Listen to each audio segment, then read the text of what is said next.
భక్తి టీవీ ప్రేక్షకులకు నమస్కారం. రుద్రాక్షలు సందేహాలు కార్యక్రమానికి స్వాగతం. ఈనాటి మన కార్యక్రమంలో మనతో పాటు ఉన్నారు ప్రముఖ రుద్రాక్ష నిపుణులు, వేదగణిత శాస్త్రవేత్త, ఎన్నో జాతీయ అంతర్జాతీయ అవార్డుగ్రహీత డాక్టర్ పాండురంగారావు గారు. ప్రేక్షకులందరికీ కూడా శుభ సోమవారం. ఇక కార్యక్రమాన్ని మొదలు పెడదాం. గురుగారు మీ అందరితో మాట్లాడడానికి సిద్ధంగా ఉన్నారు. అలాగే రీసెంట్ గా రుద్ర జెమ్స్ అండ్ డైమండ్స్ తో పాటు గురుగారు కరంగలి మాల గురించి కూడా మనకు విస్తారంగా వివరించడానికి చక్కగా సిద్ధంగా ఉన్నారు. మరి కరంగలి మాల ధరిస్తే ఎటువంటి మంచి జరుగుతాయి, లాభాలు ఉంటాయి, అలాగే ఆరోగ్య సమస్యలు ఎంత బాగా మెరుగుపడతాయి, అలాగే ఫైనాన్షియల్లీ మనం చక్కగా ఎంత డెవలప్ అవుతాం ఇత్యాది విషయాలు గురుగారి మాటలను తెలుసుకుందాం.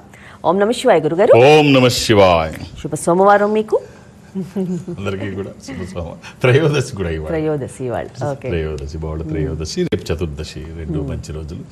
రైట్, అన్నీ మంచి, ఇది మంచిది కథ. ఏదో చిన్న కథ చెప్పుకొని కార్యక్రమంలోకి వెళదాం. రైట్, ఒక రాజుగారు ఉన్నారు. అంటే ఇప్పుడు కథలు ఎందుకులే, అప్పుడు కొంచెం వెనక్కి వెళ్ళి మాట్లాడుకుందాం కథలు. ఓ రాజుగారు, పిల్లలకి బాగా ఇష్టమైన కథలు, ఈ రాజుల కథలు అవన్నీ బాగుంటాయి, ఎవరికైనా ఇష్టమే జనరల్. ఈ స్పీడ్ లైఫ్లోంచి ఒక్కసారి కొంచెం వెనక్కి వెళితే కొంచెం మైండ్ రిలాక్స్ అవుతున్నట్టుగా అనిపిస్తుంటుంది. అందుకనే కొంచెం వెనక్కి పెడదాం. సో రాజుగారు ఉన్నారు. ఆ రాజుగారు చక్కగా, ఆయన దగ్గర ముగ్గురు మంత్రులు ఉన్నారు. ముగ్గురు మంత్రులు, రాజు ఒకరోజు ఏం తెలుస్తుందంటే, ముగ్గురు మంత్రులు, ఒక మంత్రి బాగా బద్ధకస్తుడు, సరిగ్గా పని చేయడు, ఆయన నిర్ణయాలు తీసుకోవడంలో కరెక్ట్గా ఉండదు, అంత కరెక్ట్గా ఉండదని తెలుసుకున్న తర్వాత ఇది ఎంతవరకు వాస్తవం, అలాంటి వాళ్ళు ఉండకూడదు, ఉంటే పరిపాలనలో తేడాలు వస్తాయి. ఎందుకంటే సైన్యం ఎంత బలంగా ఉంటే నాయకుడు అంత బలంగా ఉంటాడు. నాయకుడు బలహీనంగా ఉన్నా లేకపోతే బలంగా ఉన్నా టీం కరెక్ట్గా లేకపోతే అది సరిగ్గా నడవదు.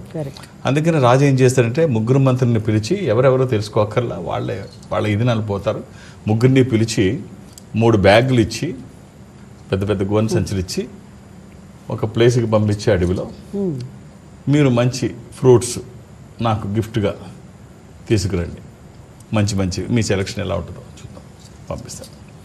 ముగ్గురు 3 బ్యాగులు ఇచ్చి, రాజుకి మెంటల్ ఇప్పుడు ఈ టైంలో ఏంటి ఫ్రూట్స్ ఏంటి, బ్యాగులు ఏంటి, మంత్రులుగా ఉన్న మేము, రాజు తర్వాత పోస్ట్ అదే, మరి మేము తేవడం ఏమిటి అని చెప్పి ఒకళ్ళిద్దరు అనుకున్న సంఘటన. సరే వెళ్ళి ఒక అతను చక్కగా రాజుగారు ఫ్రూట్స్ అడిగాడు కాబట్టి మంచివి ఆయనకి, రాజుగారికి తగ్గట్టుగా తీసుకొద్దాం, ఆయన స్టేటస్కి తగ్గట్టుగానే కష్టపడి మొత్తం అడవిలో తనకు ఎంతవరకు అవకాశం ఉందో ఆ వనంలో మంచి మంచి ఫ్రూట్స్ అన్ని తాజావన్నీ సెలెక్ట్ చేసి బాగా ఫ్రెష్గా ఉన్నవి ఆ బ్యాగ్ నిండా రెడీ చేస్తాడు. రెండో మంత్రి చూసి, వీళ్ళ చాదస్తాలన్నీ, వీళ్ళకి మూడ్స్ అన్నీ మన మీద చూపిస్తూ ఉంటారు, సరే తప్పదు, రాజు అంతటి వాడు చెప్పిన తర్వాత తప్పుతుందా, మనం చేయమంటే కుదరదు కదా అని చెప్పి, ఏది చేతికి దొరికితే అది బాగుందా పాడైందా ఫ్రెషా కాదా అవి ఏమి చూడాల, ఏది చేతికి దొరికితే అది కింద, అవి ఎండిపోయినవి, కుళ్ళిపోయినవి, మంచివి అన్నీ కలిపి ఏది దొరికితే అది అందులో మూట కట్టుకున్నాడు. ఇక మూడోవాడు, ఇవన్నీ మూటలిప్పి రాజు చూస్తాడా, అలా అయితే రాజు ఎందుకు అవుతాడు, మూట తెచ్చామా లేదా, ఇంతవరకు చూస్తే గొప్పే, సరే ఇవన్నీ ఇప్పుడు మనం ఇవన్నీ తిరిగి అడవిలో తిరగలమా, సాధ్యమా, ఏది దొరికితే అది ముందు, అది మూట ఫుల్ కావాలి, ఆకులు చెత్త చెదారం ఏది దొరికితే దాంట్లో మూట కట్టాడు, రాళ్ళతో సహా ఏది వదలకుండా మొత్తానికి ఫిల్ చేశాడు. టక అడావిడిగా మొత్తం ఫీల్ చేసి కూర్చున్నాడు. సరే ఈ 3 బ్యాగులు, ముగ్గురు మంత్రులు అక్కడికి వెళ్ళారు. రాజ్యానికి వెళ్ళిన తర్వాత అవి ఏమీ ఇతను అనుకున్నట్టుగానే ఏమీ ఓపెన్ చేయలే రాజుగారు. ఓపెన్ చేయించకుండా వాళ్ళని ఒక్కొక్క రూములో ముగ్గురిని వేయండి, ముగ్గురిని ఒక్కొక్క రూములో వేసి, వాళ్ళు ఏమైతే ఫ్రూట్స్ తెచ్చుకున్నారో ఈ 30 రోజులు, ఒక 30 డేస్, ఈ 30 రోజులు వాళ్ళని అందులో ఉంచండి, అది వాళ్ళు 30 డేస్ అయిన తర్వాత బయటకు తీద్దాం అని చెప్తాను. సరే, మొదటి ఆయన చక్కగా మంచి ఫ్రూట్స్ తీసుకున్నాడు రాజుగారి కోసం, ఫ్రెష్ ఫ్రూట్స్ తాజాగా ఉన్నవి ఆ బ్యాగ్ నిండా ఉన్నాయి. చక్కగా ఈ 30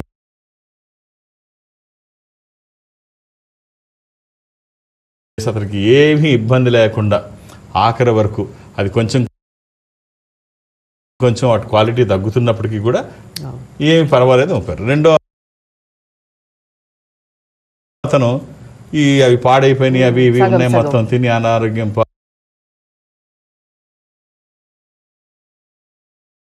పాడై ఆఖరికి చావు బతుకుల మధ్య కొట్లాడుతూ బయటకు వచ్చాడు. ఆ 30 రోజులు చావు బతుకు, తీవ్రమైనటువంటి అనారోగ్యంతో చావు బతుకుల మధ్యలో ఉంటాడో పోతాడో తెలియదు. ఇక మూడో వ్యక్తి, ఏముంది తినడానికి ఏమీ లేదు, ఆకులు అలమురు రాళ్ళు రప్పలు ఇవేవి తప్ప ఏమీ లేవు, అంతే, చాలా తక్కువ రోజులకే అతను ఆహారం లేక చనిపోయాడు.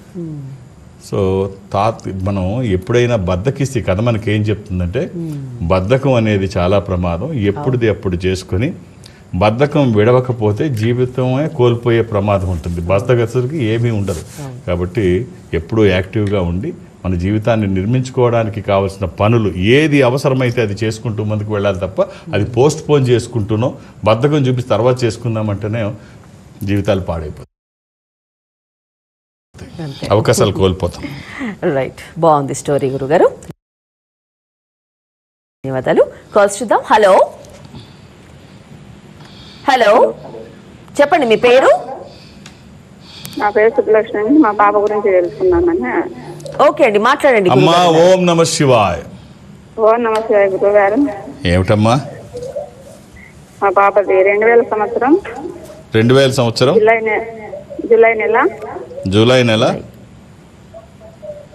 18వ తేదీ. ఎంతమంది పిల్లలమ్మా మీకు? 3 పిల్లలు స్వామి, 2 అమ్మాయిలు 1 అబ్బాయి. జనరల్గా 2 అమ్మాయిల తర్వాత అబ్బాయి కోసం ట్రై చేస్తారు. అబ్బాయిల తర్వాత అబ్బాయి కోసం ట్రై చేసి ఉంటారమ్మా అంటున్నా. అవును. ఇది అబ్బాయిదేనా ఇప్పుడు? అమ్మాయి ఇది అబ్బాయిదేనా? అమ్మాయిది. సరే అమ్మ, మంగళవారం పుట్టినట్టు తెలుసు అనుకుంటాను. తెలుసు అని. అమ్మాయి ఏం చేస్తోంది? సాఫ్ట్వేర్ చేస్తుంది స్వామి, బీటెక్ చేసి. ఇది విధియ, కృష్ణపక్షము, బహుళ విధియ, ఇది కుంభరాశి. అమ్మాయికి సంబంధాలు చూస్తున్నారమ్మా? ఇప్పటికే కొంచెం. చూడలేదు స్వామి, అందుకనే. అయ్యో చూడండి, 23 సంవత్సరాల తర్వాత ఆడపిల్లలకి చూడడం మంచిది. మంచి సంబంధం వస్తే వెయిట్ చేయక్కర్లేదు, అలా అని తొందరపడి చేయాల్సిన అవసరం అంతకంటే లేదు. వెంటనే 26 వచ్చాయి కాబట్టి చూడండి, మంచి సంబంధం వస్తే వెయిట్ చేయాల్సిన అవసరం లేదు. అలానే తొందరపడి. గురుగారు, అసలు జనరల్ గా ఆడపిల్ల ఎప్పుడు చేసుకోవాలి, అబ్బాయి ఎప్పుడు చేసుకోవాలి? ఇదే కరెక్ట్. 23 సంవత్సరాల తర్వాత అంటే ఫిజికల్ మెచ్యూరిటీ, మెంటల్ మెచ్యూరిటీ, వాళ్ళ పట్ల వాళ్ళకి పూర్తి అవగాహన ఉంటుంది. తర్వాత 23 సంవత్సరాల తర్వాత ఎందుకంటే ఫినాన్షియల్ ఇండిపెండెన్స్కి అవకాశం ఉంటుంది, ఆర్థిక స్వాతంత్రానికి. అంటే ఎడ్యుకేషన్ అయిపోయిన తర్వాత ఈ 1 or 2 years గ్యాప్ ఉంటుంది. ఈ 2 సంవత్సరాల గ్యాప్లో వాళ్ళు స్థిరపడడానికి అవకాశం ఉంటుంది. వాళ్ళు చదివిన చదువుకి వాళ్ళు ఏదైనా సముపార్జించుకుంటే ఏదైనా ఉద్యోగం లాంటిది ఆర్థికంగా వాళ్ళు ఇదే ఉంటారు, ఈ ఇండిపెండెంట్గా ఉంటారు, స్వతంత్రులు, ఆర్థిక స్వాతంత్రత ఉంటుంది.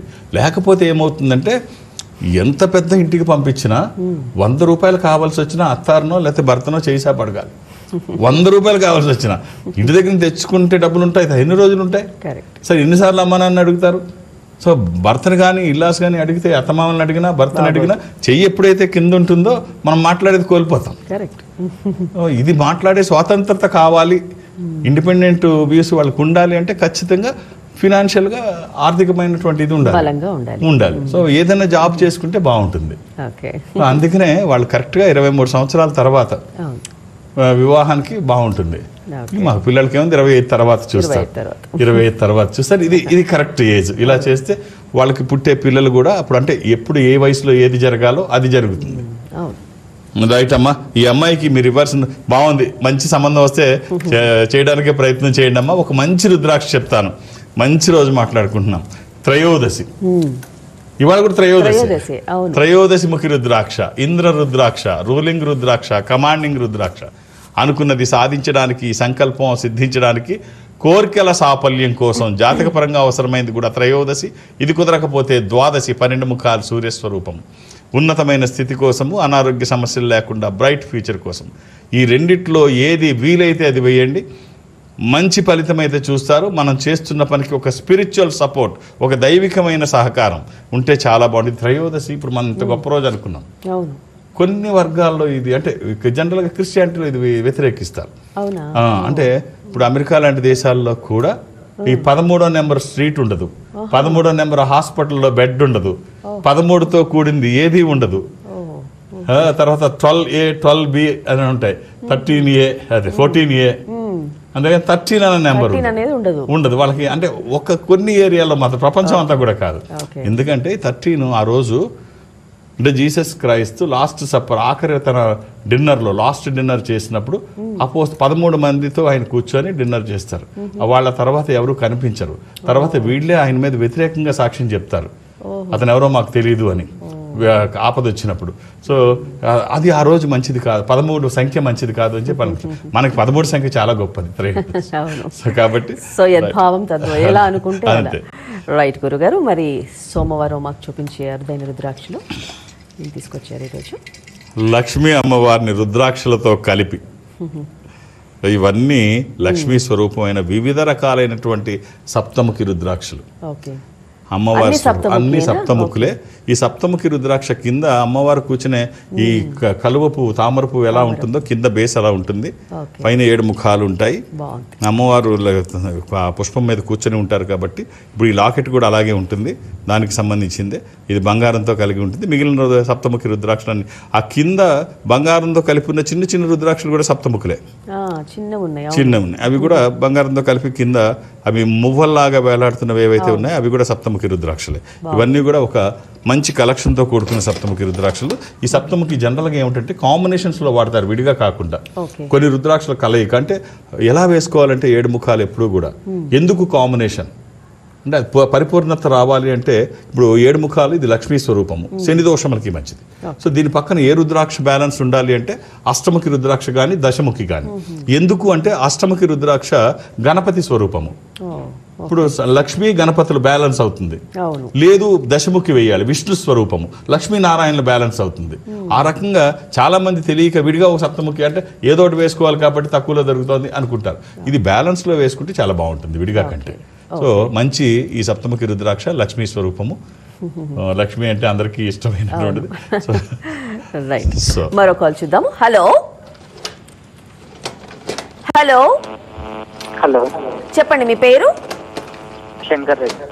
మాట్లాడండి, గురుగారు ఉన్నారు. శంకర్ గారు. శంకర్ గారు, ఓం నమ శివాయ్. ఓం నమ శివాయ్ గారు, బాగున్నారా?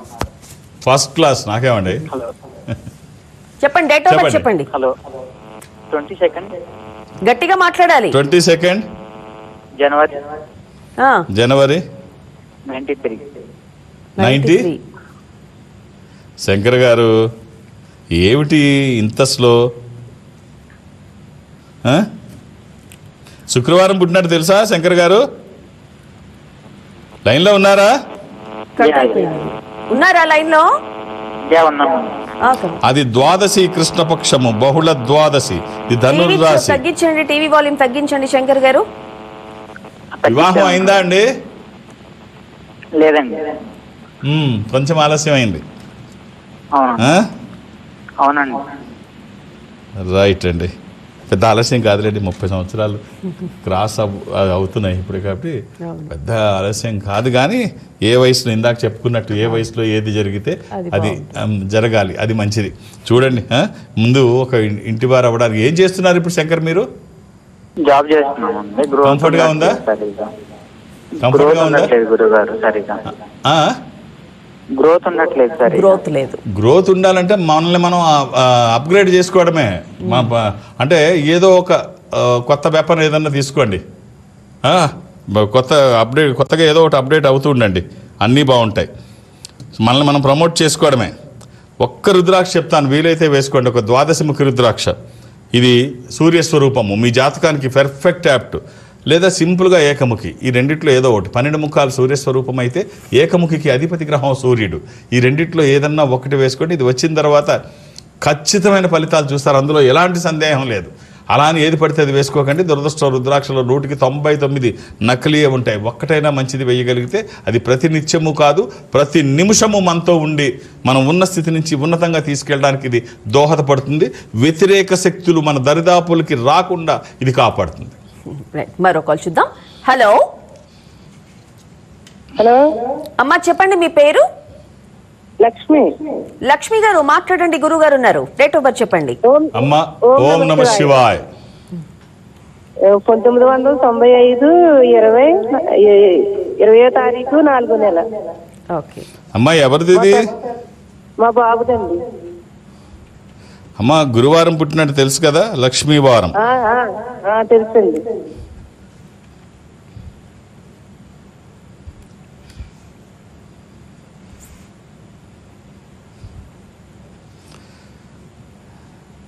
ఇది పంచమి, కృష్ణపక్షము, బహుళ పంచమి.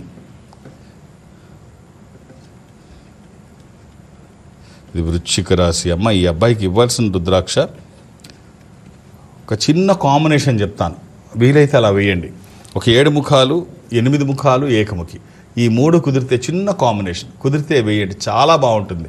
కుదరలేదనుకోండి, మూడిట్లు ఏదైనా ఒకటి వేయండి. 7 ముఖాలు, 8 ముఖాలు, ఏకముఖి, సప్తముఖి లక్ష్మీ స్వరూపము, అష్టముఖి గణపతి స్వరూపము, ఇందాక మనం చెప్పుకున్న కాంబినేషన్లో. ఏకముఖి రుద్ర స్వరూపం అంటే మేరుగా ఏకముఖి ఉంటుంది. ఎంత బాగుంటుందంటే అసలు కాంబినేషన్ చాలా బాగుంటుంది. మేరుగా ఇది ఉండి తర్వాత సో మంచి కాంబినేషన్, వీలైతే అలా వేయండి. చాలా తక్కువలో కూడా ఉంటుంది. అలా వేయగలిగితే చాలా బాగుంటుందమ్మా. All the best. ఓకే గురుగారు. క్యాంప్స్ గురుగారు ఈ వారం విజయవాడ. సో అది 30వ తారీఖు గురువారం నాడు విజయవాడ.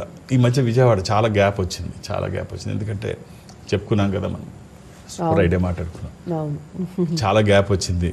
నేను రాజమండ్రి, విశాఖపట్నం, తిరుపతి ఇవన్నీ వెళ్ళడం. విజయవాడ ఇంతకుముందు థర్స్డే వస్తే విజయవాడ వెళ్ళేవాడు. ఇప్పుడు అలా కాకుండా అందరూ కేవలం అలా అయితే ఎలాగా, ఒకరోజు మీరు వచ్చేదే ఒకరోజు, మిగిలిన అన్ని రోజులు హైదరాబాద్కే పరిమితం, ఒక్కరోజు. సో ఇప్పుడు మళ్ళీ ఈ గ్యాప్ తర్వాత విజయవాడ. మీరు అర్థం చేసుకొని సహకరించండి. మామూలుగానే నాకు బిజీ ఉంటుంది. సో ఈ గ్యాప్ తర్వాత వస్తున్నాను. ఒక్కొక్క పేరు మాత్రమే నమోదు చేయించండి, 2-3 పేర్లు నమోదు చేయించకండి. ఇది ఎమర్జెన్సీ కాదు, అంతగా అయితే మళ్ళీ వచ్చినప్పుడు కలవచ్చు మనం.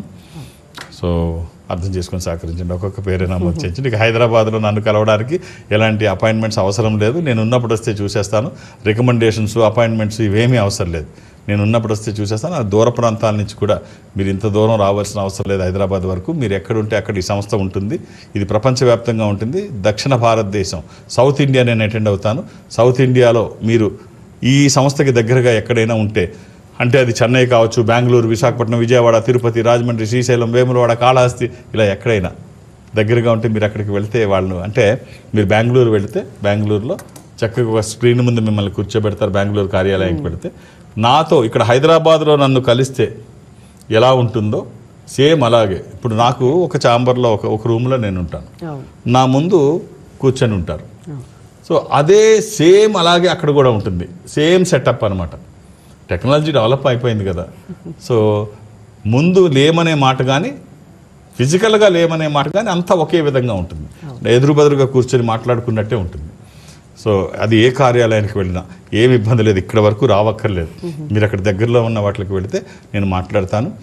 ఆ విధంగా నన్ను కలిసినా, డైరెక్ట్గా హైదరాబాద్ వచ్చి నన్ను కలిసినా ఒక్క డేట్ ఆఫ్ బర్త్ చూసే అవకాశం ఉంటుంది. 2-3 సాధ్యం కాదు. అర్థం చేసుకొని సహకరించండి.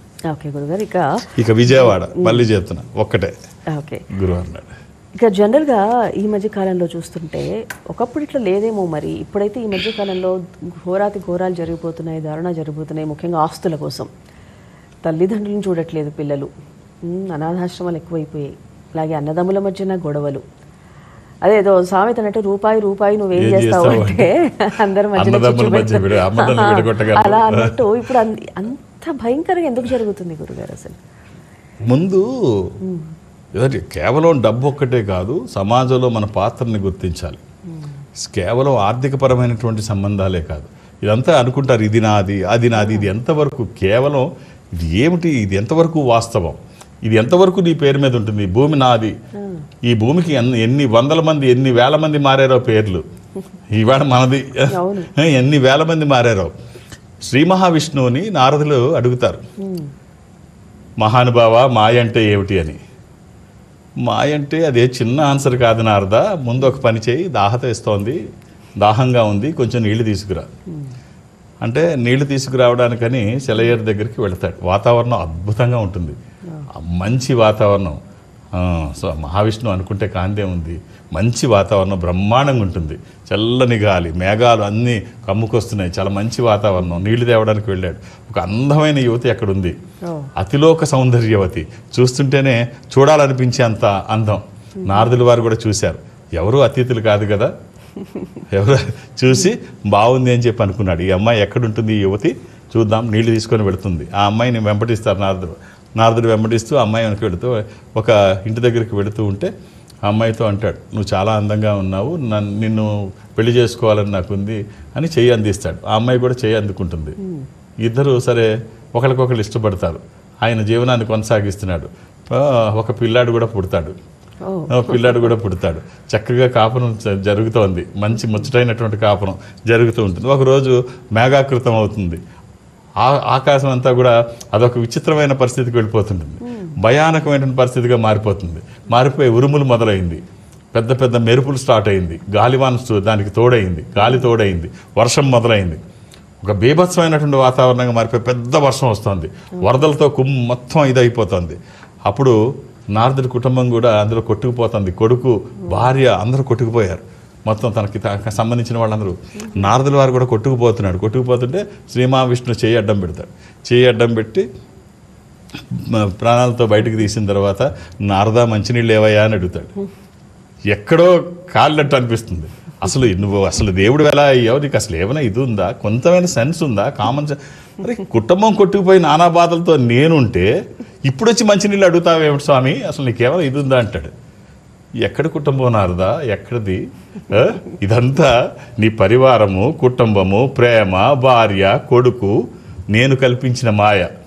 కేవలం ఆ మాయలో బతుకుతున్నావు ఇప్పుడు వరకు, నువ్వు ఆ మాయలో ఉన్నావు. ఈ బ్రహ్మాండం మొత్తం నేనే, ఈ బ్రహ్మాండం మొత్తం నేనే, నువ్వు చూస్తున్నదంతా మాయ, ఈ భ్రమలో నువ్వు ఉన్నావు అంతే. ఇది గుర్తించిన నాడు నీకన్నీ తెలుస్తాయి. ఈ కేవలం మాయలో కొట్టుకుపోతే ఇలాగే ఉంటుంది. ఈ భ్రమలో నుంచి బయటికి తీసుకురావడం కోసమే నిన్ను ఈ కాసేపు ఆ మాయకు లోను చేశా, అట్రాక్ట్ చేశాడు. సో కాబట్టి దాంట్లోంచి నువ్వు తొందరగా రాకపోతే ఇందులోనే కొట్టుకుపోతావు. ఇది కేవలం భ్రమపూరితమైన దాని గురించి ఎక్కువగా తాపత్రయపడకు, దాంట్లోంచి వచ్చాయి కమౌట్. సో కాబట్టి నా మీద దృష్టి పెట్టు, నేనే నిజం, నేనే సత్యం, కాబట్టి నా యందు నువ్వు విశ్వాసం కలిగి ఉండు అని చెప్తారు. సో భగవంతుడి పట్ల విశ్వాసం కలిగి ఉండండి. ఈ మాయ ఎంతవరకు అంతవరకే, ఎక్కువ దాని భ్రమకి ఇదవ్వకండి, మొత్తం దీనికోసం జీవితాలు పాడు చేసుకోకండి. రైట్ గురుగారు, మరో కాల్ చూద్దాం. హలో హలో హలో, నమస్తే అమ్మ. నమస్కారం, మీ పేరు? నా పేరు దివ్య అండి. ఓకే, మాట్లాడండి గురుగారితో. అమ్మా, ఓం నమ శివాయ్. నమస్కారం గురువు గారు. డేట్ ఆఫ్ బర్త్ చెప్పండి అమ్మా. 12/3/2003. ఓకే, ఎవరిదమ్మా ఇది? దివ్య. జాబ్ ఎలాంటిది వస్తుందో చెప్పండి. రుద్రాక్ష వేరే వేసుకుంటే మంచిది. గవర్నమెంట్ జాబ్ ఉందా లేదా? ఐఏఎస్. అమ్మా, బుధవారం పుట్టినట్టు తెలుసా? తెలుసు. నక్షత్రం చెప్పండి గురుగారు. ఇంకేదో ఐఏఎస్ ఏదో అక్కడతో ఆగిపోయారమ్మా. గవర్నమెంట్ జాబ్ వస్తుందా? ఐఏఎస్ అనుకుంటుంది. నక్షత్రం చెప్పండి. నక్షత్రం తెలియదు. పుట్టింది ఏకాదశి, దశమి గడియలు ఎండ్ అవుతుండగా ఏకాదశి శుక్లపక్షము. ఇది మిథున రాశి, నక్షత్రం పునర్వసు, రాముల వారి జన్మ నక్షత్రము. రైట్. సో ఇన్ని ప్రశ్నలకు సమాధానం సాధ్యము. అన్ని రకాలుగా జాతకం బాగుంది, మీరు ఆశీర్వదించండి. అమ్మ ఆశీర్వచనం భగవంతుడి ఆశీర్వచనం కంటే గొప్పది. తల్లి, తండ్రి, గురువు, దైవం, ఆఖరిలోనే దైవం ఉంటాడు. చక్కగా అమ్మ ఆశీర్వదిస్తే కల్మషం లేని ఆశీర్వచనం ప్రేమ, కాబట్టి అనుకున్నవన్నీ జరుగుతాయి. అబ్బాయి జాతకం బాగుంది, అమ్మాయి జాతకం బాగుంది, ఏమీ ఇబ్బంది లేదు. వాళ్ళని ఒత్తిడికి గురి చేయకుండా, ఈ ఫ్రేముల్లో బిగించకుండా, వాళ్ళ పీక మీద కత్తి పెట్టకుండా, ఇది చేసి తీరాలి, నువ్వు ఇది అవ్వాలి, ఇలాంటివి కాకుండా వాళ్ళని ఫ్రీగా వదిలేసేయండి. వెనక మేము ఉన్నాము అని ఒక మెసేజ్ ఇవ్వండి, వాళ్ళు అద్భుతాలు చేస్తారు. అమ్మాయికి మీరు ఇవ్వాల్సిన రుద్రాక్ష నవముఖి. ఇది అమ్మవారి స్వరూపము, విజయాలు చేకూర్చి దోషాలు నివారించేటువంటిది. ఎప్పుడు 24/7 ఈ రుద్రాక్ష ఒక్కటి శరీరానికి తాకే విధంగా ధరించమని చెప్పండి. అది వచ్చిన తర్వాత కలిగిన మార్పు మీరు ఆశ్చర్యపడే విధంగా ఉంటుంది. అంటే అతిశయోక్తి కాదు, ఇది వేసుకుంటే బాగుంటుందని ఎవ్వరు సర్టిఫికెట్ అవసరం లేదు, అంత బాగుంటుంది. All the best. ఒక మామూలు రుద్రాక్ష కావచ్చు, బట్ అది వచ్చిన తర్వాత ఎన్ని మార్పులో మీరే చూస్తారు. రైట్ గురుగారు, మంచి విషయాలు నాటి కార్యక్రమంలో సోమవారం రోజు అందరికీ పంచుకున్నాము. ధన్యవాదాలు. ఓం నమ శివాయ. వీక్షించారుగా, ఇది ఈనాటి రుద్రాక్ష సందేహాలు కార్యక్రమం. మరో కార్యక్రమంలో మళ్ళీ కలుసుకుందాం. నమస్కారం. Indo Nepal Rudraksha organization, Jubilee Hills, road number 45 మరియు సోమాజిగూడ, హైదరాబాద్. సంప్రదించాల్సిన ఫోన్ నంబర్స్ 9118845678, 9177778855, 8186899997, 7700963888. మా వెబ్సైట్ www.indonepalrudraksha.com.